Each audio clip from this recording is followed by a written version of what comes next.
They said the Peacocks lived like the kind of people who left their porch light on for lost dogs and neighbor kids. George kept his lawn like a small private green. Catherine arranged her roses with the tenderness of a woman arranging memories.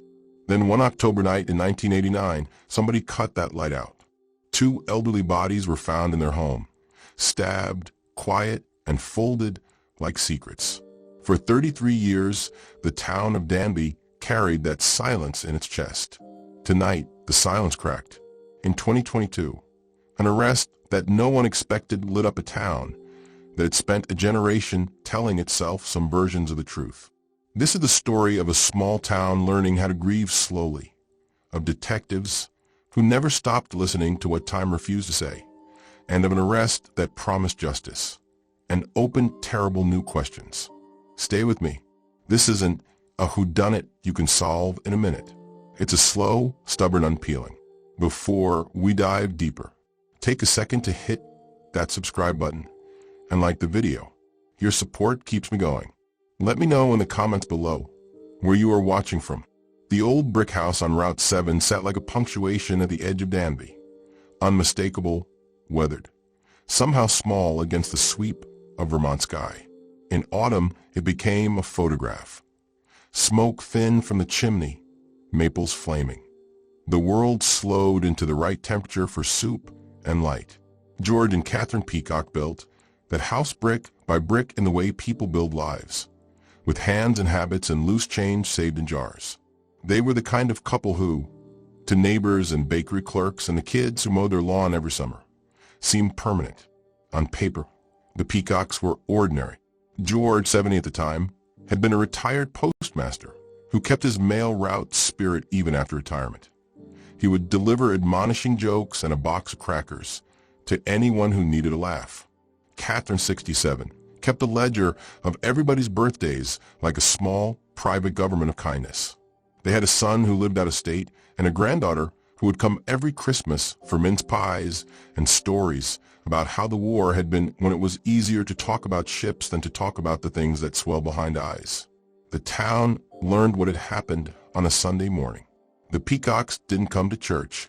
Someone who'd always seen Catherine walk the dog at dawn noticed there was no dog, no slow figure in a wool scarf. A neighbor went to check. The house smelled odd through the screen door, sharp metallic, wrong in a way that didn't belong in a house built for afternoon naps and old radios. Police cleared the porch and then the living room. The scene was briefed to the small cluster of investigators who handled Vermont's quiet tragedies. Everyone who lived in Danby remembers the way the sky looked that day. Too bright, like a forced optimism. The first year after the murders was a live wound. The funeral was small and crowded with people who had known the Peacocks since before the town had stoplight. Candles were set along the church steps. People read from the hymn book and held each other with the particular toolkit of small towns. Casseroles, lawnmowers, cash and envelopes left in anonymous pockets. Rumors started the week after. The burglar who fled because the couple surprised him? The random act of violence? The estranged nephew? Every new theory grew like a mold on conversation. The police worked hard in their careful, visible way. They dusted, took prints, interviewed neighbors, hunted for anyone who had been seen on that road that week. Forensics in 1989 was capable but limited. DNA testing existed. But the databases were small, the techniques slower and expensive. Evidence was catalog filed, put into boxes with the careful handwriting of people who believed their job was to keep secrets safe until secrets could be solved. Officers went back to their patrols, and there, beneath the official files, the case started to sink into the category that terrifies small towns most: the cold case. Years passed. The Peacock small brick house changed hands once, twice. The son who kept at a distance returned to speak at the town hall meetings when cameras for anniversary pieces would briefly light up Route 7. He spoke with a face like a map of sleep, grateful for attention and resentful of it in equal measure. On the second anniversary, someone spray-painted "Find Them" on an old barn, and on the fifth, a local reporter published a feature that remembered George's laugh. The town wore the loss like a sweater, sometimes comfortable, sometimes scratchy. a thing that altered the way you walked past their mailbox. The coldness of a case is not just the cessation of leads. It's the freezing of memory into ritual. People remember where they were the day the papers ran the story. Anniversary dinners become quiet. Newcomers, people who moved to Danby looking for peace, would ask about the Peacocks and be told with soft eyes that it was a time no one liked to talk about. Children grew up. The children of children learned the story like a cautionary tale. But law enforcement never treated the Peacocks file as closed. Inside the county's small cold case unit, photographs yellowed and the plastic evidence bags clouded with time. Detectives rotated in and out. Some retired, some moved on. But there are people for whom the case never left the desk. For those investigators, the Peacocks were more than a file number. They were a pair of names that refused to go away. Officers would come in early, cup of coffee in hand, and read the reports as if the right phrase might rearrange the world. They read, they compared scrawled notes. They phoned relatives in retirement homes, hoping memory might yield a name like a coin in the couch. The great tool that would finally cut the knot of silence was not intuition alone, but science catching up to patience. Over the years, forensic methods improved. DNA profiling drifted from novelty to standard. Cold cases could be re-examined with techniques that didn't exist when the Peacocks died. Evidence that had been refrigerated, labeled, and stored away was retested. It was slow work, more administrative than cinematic. Petitioning judges, coordinating labs, waiting for technicians who had their own backlogs and coffee breaks. Yet behind every form filled was a person who remembered a pair of hands that once set a holiday table. In 2019, a forensic re-examination began. Lab technicians dipped into the old bags, the stubs of fabric, the blood traces that time had not erased. The substance of justice is sometimes tidy. A misfiled hair, a fingerprint in the wrong corner. But mostly it's messy. Partial matches, degradation, noise. For the Peacocks case, labs found DNA fragments that could be isolated and amplified by new techniques. The profiles were uploaded to national databases that had grown exponentially since 1989. The modern world of genealogy, with its family trees and distant cousins posting photos online, provided a map where old trails had been washed out. The first break came not from complete certainty, but from a series of small, converging clues. A distant relative had submitted a kit to a genealogical service, not knowing the arc of its reach. Through painstaking work, detectives built a family tree that threaded toward suspect. When the tree narrowed and names began to line up with a few facts investigators had, a man who'd been living in southern Vermont in the late 80s, who had known the Peacocks neighborhood, who had worked jobs that let him pass through Danby. The case changed shape. The arrest in 2022 was abrupt and also not. The man taken into custody was not a figure rememberable from the town's legend. He had been on paper unremarkable, a mechanic, later a truck driver, a face that the Peacocks' neighbors would have glanced at without more than the reflex of courtesy. He had lived patterns that, in isolation, were ordinary. It's what made the arrest all the more blunt for Danby. You cannot always reconcile ordinariness with a capacity for violence. That mismatch was part of the community's stunned reaction. When the suspect's name was released, whispers swelled into conversations that told versions of a person they'd seen in line at the hardware store, in the pew 2 rows back at church, at the post office. Some argued with the idea. Some held onto the thought like a talisman against the fear that the town could be so wrong about its people. Social media, the place where evidence is judged by fury, proved a cacophony. People posted photos with captions like, "I always thought, and this is impossible." Conspiracy theories sprouted like weeds. The one thing that slowed the river of judgment for a few was that law enforcement had to build a court case that would survive more than gossip. Inside the courthouse, detectives testified about the DNA work and the careful chain of custody for evidence stored for decades. For many residents, technical testimony felt like sorcery. Graphs, charts, explanations of amplification and probability. Translators, for the lay public, were necessary. A holiday dinner host might not care for the mechanics of polymerase chain reaction, but they understood the human testimony of an investigator who could not forget the Peacock's faces. The state's case resisted sensationalism. It was procedural and relentless. The prosecutor spoke with a voice that mixed the language of science and sorrow, constructing a timeline out of the fragments of two lives. Friends of the Peacocks watched the courtroom unfold like a slow, uncertain exhale. The son had returned for the first time in a decade to sit through sworn testimony, to hold evidence bags carefully in his guest hands, to look at old photographs as if through foggy glass. He did not want revenge. He wanted answers. "We never stopped hoping someone would notice," he told reporters in a thin voice that still held the memory of his mother's cadence. For Danby, the arrest opened something that had been sealed with polite civility for 33 years. It split the town into a brittle choreography. Those who demanded the swift closure of a trial and those who feared a rush to judgment. Old friendships strained in grocery lines. The local diner became a courtroom in miniature, where people spoke in judgmental syllables. But amid the gossip and grief, quieter, purer things happened.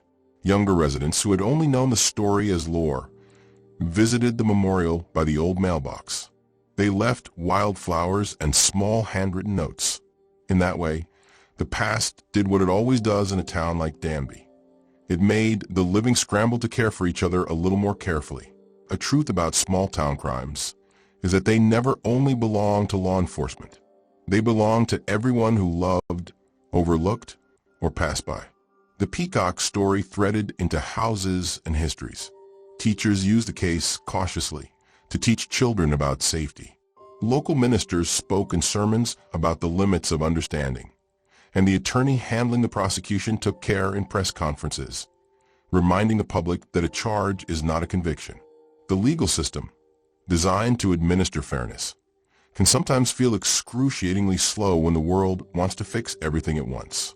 In 2023, the trial began. For some observers, the testimony was a relief. For others, each cross-examination reopened fresh cuts. The defense argued weakness in the chain of evidence, the sufficiency of the DNA match, offering alternate scenarios and casting long shadows over the certainty that had grown in the small town. For every piece of prosecution evidence that felt conclusive, an expert found room for doubt. The human heart wants its certainties. We long to put a neat bow on grief. The justice system insists on thoroughness. The tension between these needs was visible in the faces of the gallery. But even as the court moved through its legal choreography, a quieter, more insistent narrative played outside. The Peacocks had been husband and wife, neighbors, keepers of small domestic rituals that were now the subject of scrutiny. Catherine's ledger of birthdays, found in a drawer where someone had tucked receipts and photographs, became, oddly, a talisman for the town. People would stand at the memorial and read aloud the names she'd written, as if the ritual of naming might reanimate what was lost. There were moments that punctured the drama with humanity. A juror who had lived in Danby all her life confessed in a brief interview that she'd been simple in her wish. "I just want them to tell the truth. I owe the Peacocks that." A former detective, retired and trembling with age, showed up at the courthouse and refused any camera attention. He simply wanted to watch the work he'd started decades before come forward in the light. The trial's verdict, when it finally came, did not feel like an end. Conviction, if it occurred, would be only a legal sliver of closure. For many in Danby, closure is not a verdict, but the ability to sleep without the replay of what-ifs. A trial could help that sleep, or it might simply shift the questions. For a town threaded through with memory, the ache of loss remains complex and alive. Yet there are other registerings of justice. Communities naming things in honor, neighbors checking on one another, a kind of civic tendering that is not enforceable but restorative. And then, just when the town thought it had reached the far edge of the map, something small and unsettling surfaced. In a cardboard shoebox that had lived in a municipal closet like a forgotten relic, an envelope with handwriting matching Catherine's ledger was found during a routine evidence audit. Inside, not expected at all, was a note, brief, the handwriting hurried, that suggested Catherine had been anxious in the weeks before her death about someone she refused to name. The note was not a confession, and it was not a lead in the technical sense, but it was a whisper that there might be more layers. For those who had wanted the neatness of a single explanation, the note was a sea change. What had everyone missed? That discovery split the town again. Some read the note as evidence that the case was more complicated, that perhaps the arrest in 2022 captured a perpetrator, but not the full truth. Others saw it as the ragged trail of grief, the way Catherine might have recorded a worry that, in the end, meant nothing. Detectives reopened certain interviews, rechecked old alibis, reread old statements. The legal team wrestled with whether to introduce such a note in court. Would it help, distract, or complicate beyond repair? This is where our story pauses, because this is where things grow interesting in ways that the town does not yet have the vocabulary to explain. Danby has had the hard fact of an arrest. Now it must reconcile the equally hard fact that life is not always a single thread, is braided, sometimes in ways that make no sense. Investigators must ask whether the arrest solved everything, or if it solved a piece, while other pieces still wait in the dark. The Peacock son stands at the window of his parents' old house now, looking at a lawn that has been mowed by someone who cares. He touches Catherine's ledger sometimes, running a fingertip across the looping handwriting like someone touching a grave. He says nothing when asked whether he believes the arrest means justice. What else can a man say who has lived with the riddle of his parents' absence for more than 3 decades? He knows only that the world keeps insisting on bringing up new evidence, and that with each remembrance, his grief both relaxes and tightens. There are days when the town's memory seems almost tender. Neighbors leave soup at doorsteps. Volunteers clean the church in quiet shifts. The local school teaches a class about the way community weaves safety. There are other days when the old wounds ache again, when someone sees a photo and is transported back into the winter of 1989 and how blue the world felt then. That mixture, the small kindnesses and the sudden revivals of grief, is how Danby lives with the Peacock's deaths. It is how they keep living. Because living is the only form of resistance against the kind of finality the murder intended. If there's one thing true about crimes that settle into the bones of towns, it is that they change the town's rhythm. Saturday mornings might still have the same light, but they will never again feel the same. People who knew the Peacocks tell the new members of the community that the story is not just about a gruesome night. It's about how you choose to be a neighbor after someone else has been robbed of time. If justice is a pile of paperwork and verdicts, community is the slow work of repair that a courtroom cannot administer. So where does the story go from here? We have the night in 1989, the years of cold, the science of DNA that finally found a name, the arrest in 2022 that shocked and divided, and now a small scrap of paper that whispers newly complicated truths. The next chapter is not only a legal book. It is an inventory of what memory can hold and what it cannot. It is about whether a single conviction can soothe decades of questions, and whether a small town can bear the weight of answers that might be partial. Danby is waiting, not for melodrama, but for the ordinary work of people admitting they loved, erred, and sometimes did not see. Detectives will pursue the new angles. The courthouse will fill and empty with testimonies, and someday, perhaps soon, perhaps not for years, there will be a finality that the town can live with. Or perhaps the real story is that there is no true finality, only a succession of understandings, each one a lantern put in a window to show others the way. The Peacock's porch light, once a small domestic beacon, will be remembered as a stubborn insistence that even the simple things deserve protection. And in the end, what the town of Danby may come to understand is that justice is not a single night in a courtroom, but a long conversation held across generations, a conversation that this arrest began, and one that will continue to unfold page by page, in kitchens and on church steps, in the hush after the sermon, and in the way neighbors fold blankets for each other when the night gets too cold. We'll pick up the thread there, in the cardboard shoebox and the small, urgent handwriting of a woman who kept a list of birthdays, and follow where the new evidence leads. The arrest in 2022 answered some questions. It also asked others. If you want to keep following, in the next part we'll look at the defense's response to the DNA evidence, the way the note refocuses suspicion, and a revelation from a retired mail carrier that might change everything again. For now, Danby breathes unsettled, hopeful, not yet at peace, holding two names in its mouth like a prayer. The envelope in the shoebox had been folded so many times, its creases looked like river canyons.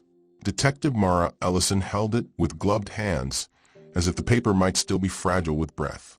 She could feel the way the room in the county records vault hummed with quiet, the sort of hum that used to be filled by fluorescent lights and the scratch of pens, now thick with the weight of decades. The handwriting on the front was Catherine's, a looping, small script that had once cataloged birthdays and the color of things. Someone had kept it because someone had always kept things. Inside was the note, 3 sentences written in a rush. He comes on Wednesdays. He talks about the mail and the roads. I told him to stop coming. I am afraid. There were no names, no addresses, no dates, but the slant of those words. A woman in her 70s noting time like the tick of a clock reoriented everything. Mara read it twice, then a third time until the ink blurred into a landscape of fear. For 33 years, the case had been a flat map. Murder evidence, a cold file, an arrest. Now the map folded up and revealed a crease no one had seen. Luis Romero, her partner, stood at the evidence table and tapped the side of his shoe like a man trying to summon courage from wood. We've seen notes before, he said. We've seen people scared and never willing to name names. But it's Catherine. She never wrote like this unless she felt watched, Mara finished.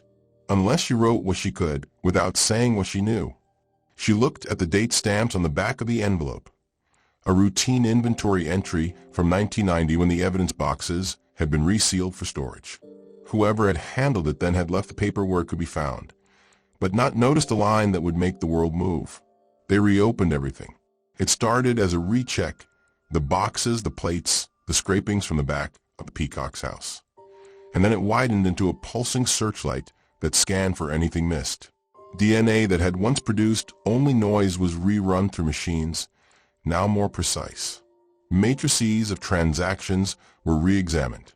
Old witnesses, grown older and sometimes more brittle with time, were asked to look again at what they had said. The town, which had been simmering since the 2022 arrest, simmered hotter as new cameras of scrutiny flicked on. What Mara and Luis discovered felt like the ache of a family secret being unfolded at a funeral. It hurt more because it was familiar. Catherine's ledger had not only names. In the back, there were marginalia, notes in different ink and different hands. One phrase repeated like a pressed flower across pages, HM Wednesday. The letters were small, squeezed between the lines of birthday dates. The handwriting did not match Catherine's. Mara had a copy of a ledger under a light and traced the letters with her fingertip the way one might trace the shape of a shell and try to remember the sea. Hal Mercer. The name belonged to a man the town knew in measured everyday ways. Harold Mercer. Hal, a detective back in '89. As much a piece of Danby as the diner's coffee urn and the white clapboard church. He had been the one who'd signed many of the early reports. The man who gave interviews in the weeks after the murders with a voice calibrated to comfort. For years, Hal had been a presence at civic events, ribbon cuttings, school fundraisers, the voice in the background when things needed smoothing. He'd retired with ribbons of pension and the sort of fondness reserved for people who had once worn authority like a good coat. Mara and Luis stared at the letters together and felt the room tilt. Hal helped with the initial canvas. Luis said finally, he interviewed neighbors. He signed certs. He sealed things. And he wrote in the ledger. Mara said, Catherine wrote the note. Someone else, someone who had reason to be in her house or to be on her mind, wrote their initials in the ledger. It's not a coincidence. They pulled Hal's personnel file. It was a sort of paper stack that told small truths and left big ones hidden. Commendations for years of service, a scholarship note from the academy, a year when he'd been given a medal for keeping the peace at a high school riot. There was a single mention that troubled Mara, assigned to the Peacock's investigation, lead investigator. She read the sentence aloud, the words forming a new tone. Hal assigned and supervised the investigative team, oversaw evidence collection. Assigned, supervised, oversee. He was entangled with that night by the strings of rank. He had signed the reports that made the file whole. They went to see the sun. He lived in a house dusted with the way people store grief. Photographs in groups, clothes folded in a drawer, a radio that played at evening like ritual. He had aged into his father's jawline and his mother's reluctance to look directly at cameras. When Mara showed him a photocopy of the ledger and pointed to the initials, his face flushed with something the detectives did not want to see. Recognition, and then a shadow of denial. That's Hal's handwriting, he said. He used to come by sometimes, not regular, but now and then. He and Dad, they'd trade stories about deliveries and the old post road. Hal would chat about work. Catherine liked that. She liked someone to talk to. I never thought anything about it. That's because Hal was good at being present, Louise said quietly. He knew the town. He knew how to place himself where he would be welcomed. That's what makes this so complicated. They interviewed others. A mail carrier remembered Hal stopping by the post office as if he owned its smell. An old neighbor, who had once been a theater usher, insisted Hal had a way of making a room feel like a stage where he was always ready to perform decency. A woman from the church said Hal had counseled her son once, and the town's economic council had Hal's name on a plaque for an affordable housing initiative. He was woven into civic life, and that weaving made the ledger's ink, Hal's initials, feel like a thread through Danby's history. Mara did not want to believe that a man they all trusted could have withheld something important. She was not being sentimental. She was being methodical about disbelief. The hardest work of police is to allow for the impossibility that people you like can also be people who do harm through their omissions. She had seen denial in families before, the way people circled their truths and left accusations outside. But Catherine's note had sent a message that told her to stop assuming. They found other things. A pay stub hidden in a box in a taped folder had Hal's handwriting on the back. A rush note. Help me. Roadwork. Wednesday. It was the sort of elliptical scribble someone might make when composing a short list. Ink analysis placed the writing in the late 80s. A retired forensic examiner, one who had spent years as Hal's colleague, told Mara in a church basement cafe that Hal always used a fountain pen with blue-black ink. The same tone of blue-black was present in the ledger margins. Pieces slid into place in a way that could be called either truth or a shaped mosaic of suspicion. They asked Hal to come in for a conversation. He was 70 then, his shoulders carrying the light facture of age and the steadiness of a man who had been allowed to flourish under the public gaze. He sat in the interview room like someone who had practiced being apologetic, and he answered with the habitual cadence of someone used to smoothing things. Of course I knew the Peacocks, he said. Everyone did. George was a friend. I stopped by to check on them a few times. Catherine liked to talk about lawns and birthdays. She asked me to look on them. Who wouldn't? Mara watched his hands, the soft webbing, the deliberate folds. Did you ever come to the house on Wednesdays? She asked. Hal's jaw tightened. Maybe. I'd stop by sometimes. I don't remember the specifics. I was working a lot then. A lot of cases. I wouldn't have anything to hide. His denial was a call to the room. It was precise, practiced. Mara could feel something like the sour tang of a lie at the back of it. But she could not make accusation into proof. Investigations are machinery that grind through possibility into evidence. People are messy and often collapse the two. She left the room with Hal's last sentence echoing. I don't remember the specifics. What they did remember were certain facts. Hal had been in charge of the evidence chain. He had signed that evidence was sealed. He had, by force of rank, been in a position to misfile, to mislabel, to let things slip. Officers trust the chain of custody like children trust a promise. If Hal had been the one to manage the ledger entries, to a sign where envelopes were stored. Then the ledger's marginalia could be an indictment of his presence at Catherine's kitchen table, literal or figurative. The question that gnawed at Mara was not only whether Hal knew more, but whether he had used his knowledge to hide something. They obtained Hal's personal effects with a warrant and found a leather wallet where the edges of the billfold were soft with use. Tucked in it was a small photograph, dog-eared. Catherine younger, leaning on a fence with a smile like a closed door. On the back, in a hand that might have been Hal's, a date, August '89. The paper trembled in Mara's fingers. Hal had been close to them in the summer before they died. "You knew her," Louis said when he saw the photo. It was a question that had all edges. Hal's voice over the phone, when they called him to ask about the photograph, came soft and raw. "I respected them," he said. "I saw them. I helped. If that makes me suspect, so be it. But I didn't kill them." Mara believed Hal's voice because she believed evidence more, and evidence is blind to swearing. They dug into Hal's old routes, his contacts, his notes. They interviewed old partners who remembered Hal coming home late, the way men sometimes do when a case occupies them like a ringing in the bones.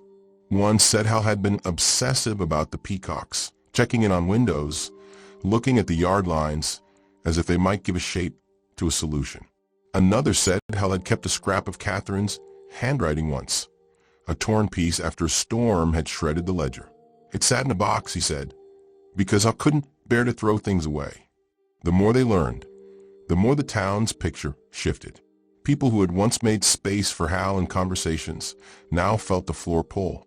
A woman who had been his longtime friend said she had once heard him mutter, in a voice she had thought was drinking too much of the world, that some truths are dangerous.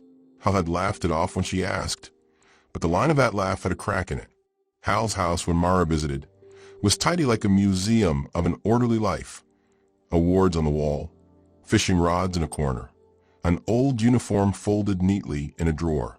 There was also a ministry of evidence, notebooks, meticulous lists, a binder labeled Peacocks, 1989 in his office. The pages were full of lines and connections only Hal had seen.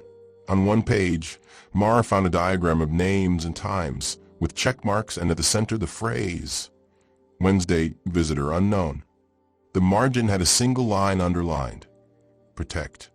Protect." The word lay in the margin like a commandment. Protect who? Protect what? Was it a reflexive instinct to protect the dead from scandal? Or had Hal been protecting something?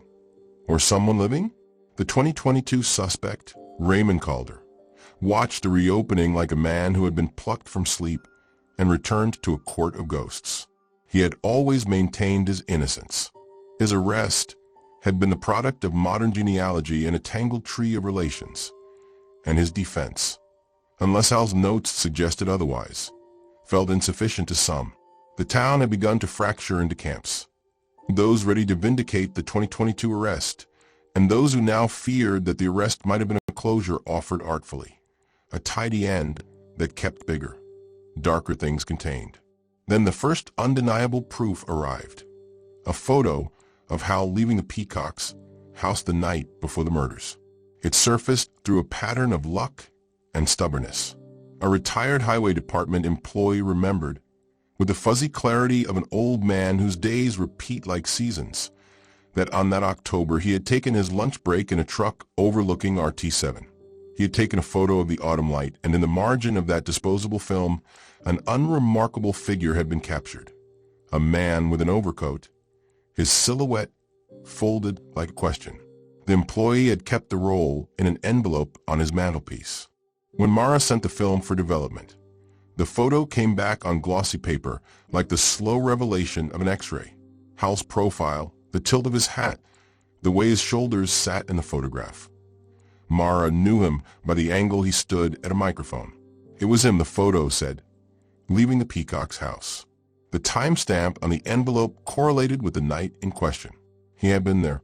Mara sat on an evidence crate in a room perfumed with paper and dust, and realized she had been wrong to believe the past would present itself in straight lines. People did not always act for a single motive. Someone present at a house the night before a killing might have been a concerned friend. They might also have been someone arranging silence. They confronted Hal with the photograph. The old detective folded his hands on the table like a man preparing to accept judgment. He took a deep breath that seemed to go somewhere far away, and then said, in a voice that was both implacable and resigned, "I was there. I stopped by. I wanted to see if they were all right. I was concerned." "That's not enough," Mara said. "How? You signed the evidence forms. You controlled who had access. You wrote in Catherine's ledger. Why didn't you say anything then?" Hal's eyes slid for a moment, and Mara saw what she had been trying not to find, a human body that could, with time and fatigue, break. "There were things I knew, and things I suspected. George and we talked. He knew some things I couldn't prove in court. He asked me to be careful. Don't make a fuss. Ever since that day at the station when his nephew came in drunk and brash, and that bottle, George was scared of bringing family shame. He asked me to look after things." "Look after things?" Louise echoed. "You mean conceal? You mean decide who got to be investigated?" Hal drew a breath. "I meant protect the family's dignity. I thought I was helping. Do you know how often older folk, especially in small towns, ask you to keep them safe from themselves? If you pry, if you name, it ruins what they have left. George said he'd handle it. He promised me. I believed him." His defense was not a legal defense. It was an ache that had once been the glue of small-town relations. We tend the secrets of one another because secrets are the scaffolding of dignity. But the ledger's note, Catherine's handwritten fear, cut through the notion that silence is kindness. I told him to stop coming. "I am afraid." "Who was he afraid of?" Mara asked. Hal's mouth was a thin line. She didn't name him. The investigation spiraled like a thrown stone. They verified Hal's presence at the house that night. They mapped his interactions with the Peacocks and with members of the town who had been peculiar in their own ways. Motives that had once been invisible began to silhouette. Debts, silences, small-town transactions that stacked until they toppled. But the question of culpability remained a skeleton argument. Hal's presence was damning in the moral sense. A man in authority who had the capacity to protect and who had chosen to be ambiguous. But it was not enough for a conviction. Outside the courthouse, the town argued in 100 small theaters. The diner, the church vestry, the grocery aisle. Hal's name became a fulcrum for all the things that small towns keep in their pockets. People who had loved him faltered. Others felt a vindication like a slow burn. They had always suspected that the investigations of the past were not purely objective. Raymond Calder watched and said little. The weight of his situation. Arrested in 2022, tried, freed on a technicality after new doubts, hung over him like the smell of rain in the autumn. For a time, it seemed his fate would be to be a scapegoat, both legally and socially. He started showing up at the memorial bench behind the Peacock's old mailbox site and sat with his hands folded. Sometimes people spat at him. Sometimes they left him alone. His face was a study in quiet ruin. And then a new document appeared, like a blade slid under skin. An audio cassette found in an old box of Hal's, as if time itself had kept the sound folded. Mara understood immediately the value of audio. A voice is proof and also the most intimate thing evidence can hold. She played the tape in a secure room. The voice was Hal's, older by years, softer, speaking into a recorder like a man leaving instructions for someone he loved. "It was supposed to be a conversation to guide me," he said on the tape, and the words felt like damp earth. "George said things. He said if anything happened, they would know it was not from us. He said people would look for the wrong person if I did nothing. I thought he meant to protect the family. I thought it was to spare Catherine worry. I didn't know I was arranging their silence." The recorder clicked like a throat clearing, and Hal's voice dropped to a whisper. There was someone else that night. Someone who borrowed the tools from Rayshed. George and I argued about it later. I promised I would watch, that I would keep the town safe, I thought calling it in would destroy everything. I didn't know he'd come back. Mara felt the air thin. The tape did not make a full confession. It made an arrangement audible, the sort of confession that is as much about admission as about justification. Hal admitted being party to a protective silence. He admitted knowledge that implicated someone else. He did not say the someone's name. The public's appetite shifted. The court of public opinion bared its teeth at the idea that a detective had helped corral the story. Religious leaders called for calm. Others called for names. Hal's old colleagues were called to testify about the tape. Some refused, citing loyalty, citing time. The county's phone lines began to fill with tips. The town squealed out its secrets like a sow. The day they attempted to serve Hal with a warrant for tampering with evidence, he was gone. Not gone in the sense of escaped. Gone in the sense that he had left his house with a cooler and a pack. The front door had been latched from the inside. For a moment, Mara pictured him at the edge of the town with a little bag, the way some men take to the road with a knapsack and a map. People speculated wildly. Had he run because his guilt was too heavy? Had he run because the town was turning on him? Or had he run to find someone to protect? They found him 2 days later sitting on the bench outside the Peacock's house. He was there at dusk, his shoulders bent, the house like an accusation against the sky. He had his hand on Catherine's ledger, opened to the back. Around him, crows had begun their raucous gathering. Mara knelt beside him. The town had gathered in the yards like an audience. Hal's eyes were open like a man who had seen too much of the wind. When Mara asked him what he was doing there, he only showed her a small envelope tucked into his shirt. Inside, folded like a prayer, was a list. Names, dates, times. It was not a full arrest warrant. It was a map of meetings, a list of small transactions, the things that for decades the town had preferred not to know. The top of the page was in Hal's own hand. For when I am gone. Beneath it were named members of the town, a contractor, a minister, a mail carrier, a man who owned the local hardware store. Each name was followed by a date and a short note. Paid. Said he'd leave. Told me to leave. Hal smiled then, a tiny, awful smile that made people step back. He had the look of a man who had been asked to be an arbiter of felonies that were not all of the legal sort. I promised to protect them, he said, voice low. I promised to keep their dignity. You kept them from justice, Mara said. He shook his head and laughed softly. Sometimes justice would ruin more than it would heal. Detective, do you know what 12 years of poverty does to a man's soul? Do you know what happens when men are cornered? I thought we could control it. I thought we could keep it small. You help silence people, Louise said, voice like ice. You chose whose dignity mattered.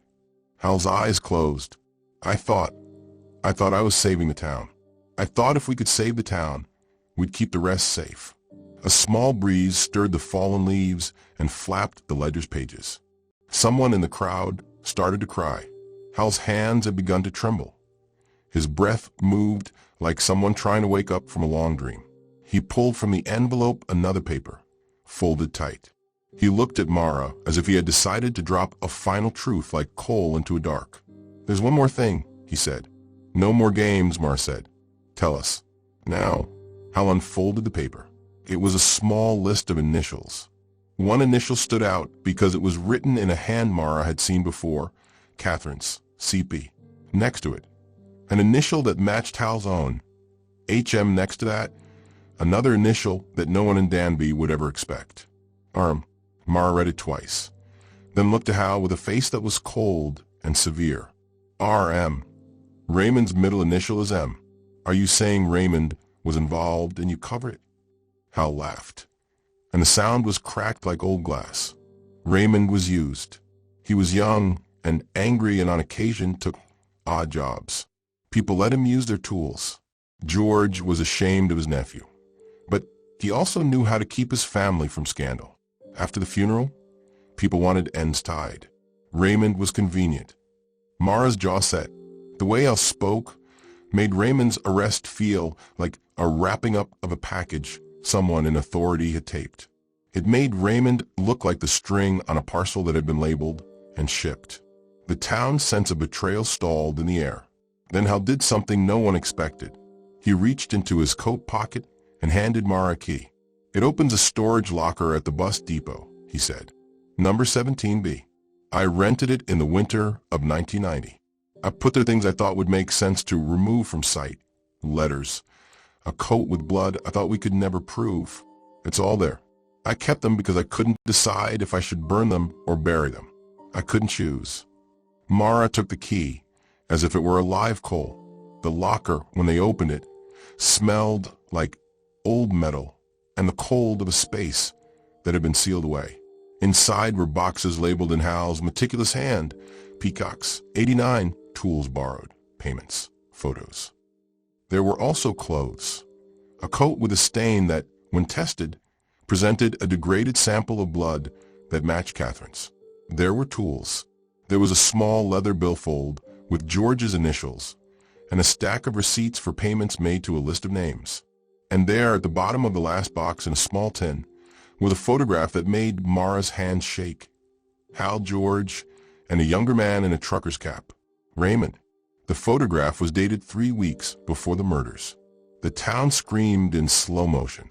The photograph, the ledger, the tape, they combined into a suffocating fact.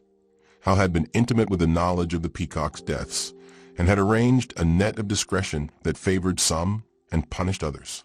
He had sheltered people by hiding evidence.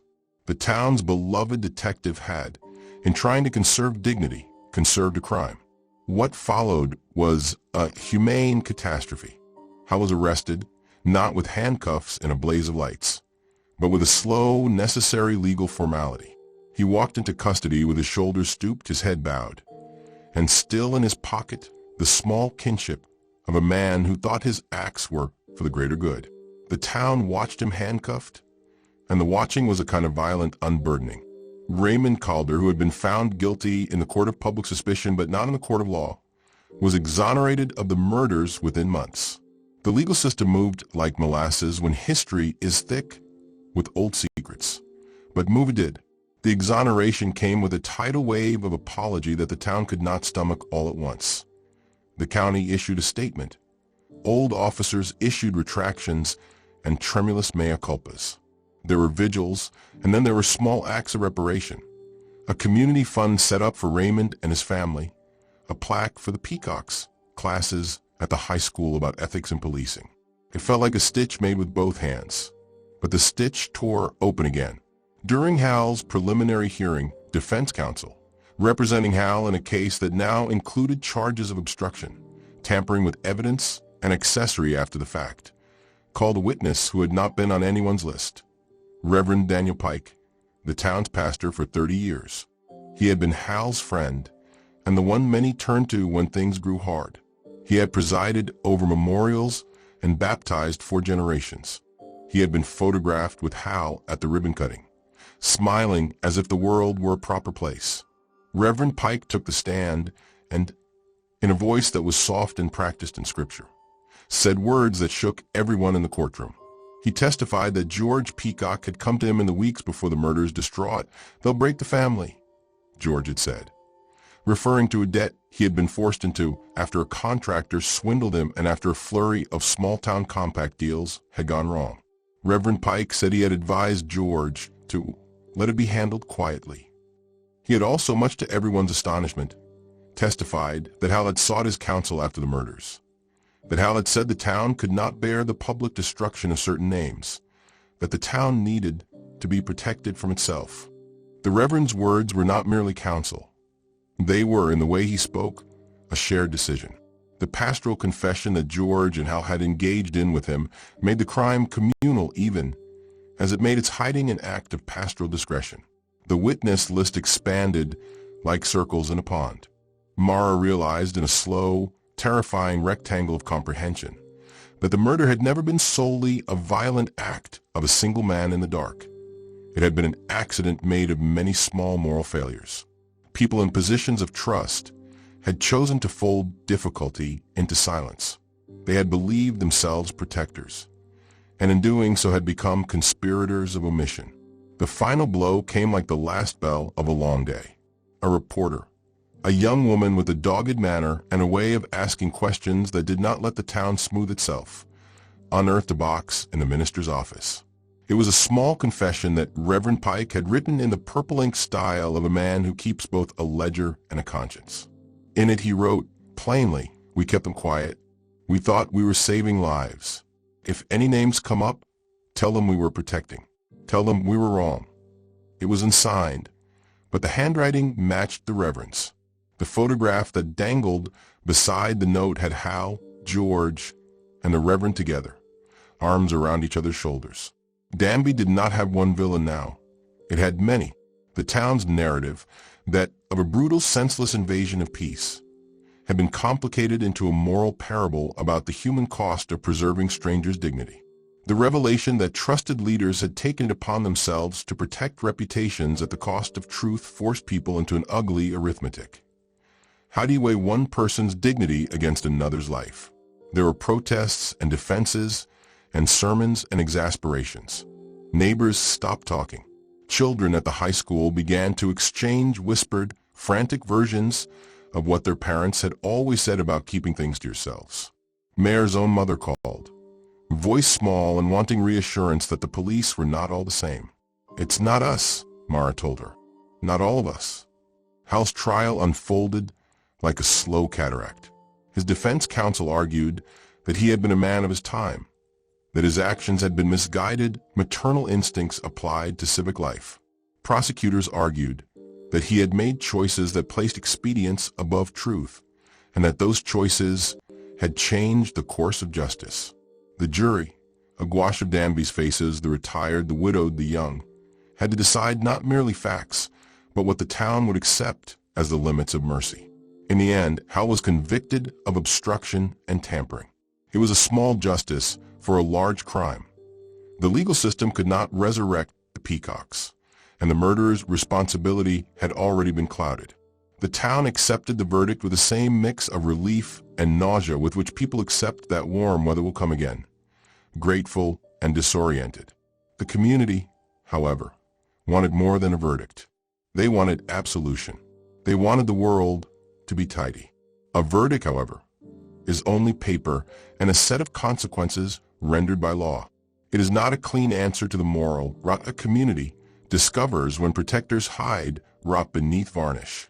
And then, on a gray November afternoon, something happened that pulled the town through the looking glass into a new shape of horror. The Peacock son, who had returned over the years with the gathering of the grieving, was found on his kitchen floor by a neighbor who had come to deliver soup. He had not been stabbed, nor violently struck. He had not been poisoned by a chemical.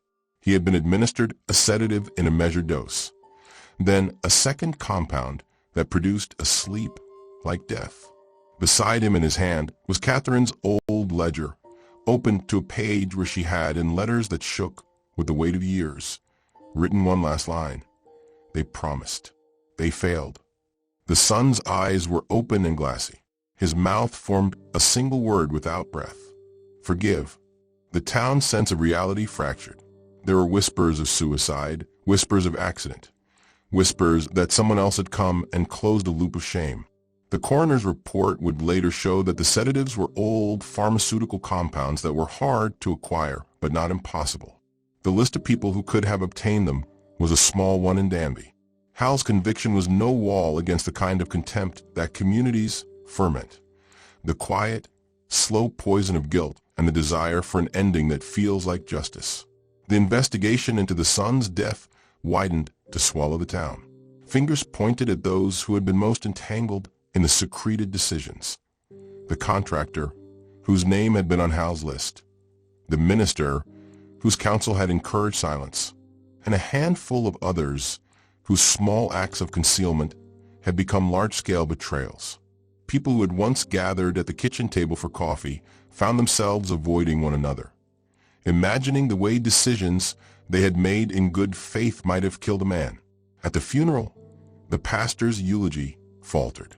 People cried not only for the son, but for the idea of a town that could no longer keep its own story from pivoting into ruin. They cried because their own hands were implicated in small and large ways. They were not all guilty of murder, but many felt guilty of something. Silence, cowardice, the failure to ask harder questions. The Peacock's grave remained a place of both sorrow and accusation. And then on the very last page of the ledger, a page that had somehow been missed in the boxes and only then found folded beneath a floorboard in the Peacock's house during renovation, there was an entry Catherine had written with the thin, careful hand of someone who had been keeping a tally of her life. It was not a name, it was a sentence. If you read this and you do not speak, then you are as guilty as the hand that held the knife. The town read the sentence and understood, with the stunned clarity of someone reading the last line of their own obituary, that the crime had been more than a single act and more than the shortcomings of a few men. It had been a collective lapse, a refusal to make the hard truth visible when to do so as to burn reputations. The ledger had been Catherine's last method of telling the town to do the one thing she could not do herself: utter names and demand the consequences. Danby woke up like a person from a dream. People who had once sat on Hal's porch and praised his steadiness now crossed the street to avoid him. The Reverend resigned. The contractor's wife went to the county line and never returned. Raymond cleared legally, left town for a long time to sit in a small room and let the world run away from him. The Peacock's house, emptied of the ghosts that had sat there like weather for 30 years, became a museum to a story no one wanted to display. But the ledger's last line did not satisfy the town with an ending. It did the opposite. It left a residue, a thing that prickled under the skin. People began to feel watched, as if the ledger had not been only a list, but a contract signed by God and neighbor. The sense of being witnessed made them small and raw. And in the weeks after the son's funeral, the week that felt like a hiatus in which the town cleaned its dishes and tried to return to routine, a note arrived at the county clerk's office. The envelope had no return address. It contained a single Polaroid photograph and a single sentence, written in an unfamiliar hand. The photograph showed a porch light burning at night. The light was on at the Peacock's house. In the photo, a figure stood in the doorway, backlit, face hidden. The sentence was short like a slit. "We kept our promises." They did not. People read it and a cold tide moved through them. The ledger had asked for speech. The ledger had brought speech. But the note, the photograph, insisted that there were promises beyond law and ledger, promises kept in corners by certain people who had decided the town's fate. It made the town understand that some vows are darker than others. They protect, but they also smother. Mara folded the photograph and felt something like defeat. They had prosecuted Hal. They had unearthed secrets. They had exonerated the innocent and blamed the guilty in paper. But the photograph suggested that the hand that had held the knife might not be alone in its memory. Someone else was still willing to keep a private watch, and their watch was not benevolent. The final scene, the memory that Danby carried like a stone in its mouth, is of the Peacock's porch light as night thickened into a black, so complete it seemed to swallow sound. Someone stood in the doorway, silhouette like a promise. And for a breath the town dared to think it might be a friend come to light a candle for the dead. Then the figure raised a hand in what might have been blessing or benediction, and the town noticed, in the way that small honesty reveals massive dishonesty, that the hand was not open. It held a small, folded piece of paper. The paper was not recovered. No one ever found the identity of the figure in the photograph. But the ledger's last instruction, if you read this and you do not speak, then you are as guilty as the hand that held the knife, became, in the end, an accusation of everyone who had chosen comfort over truth.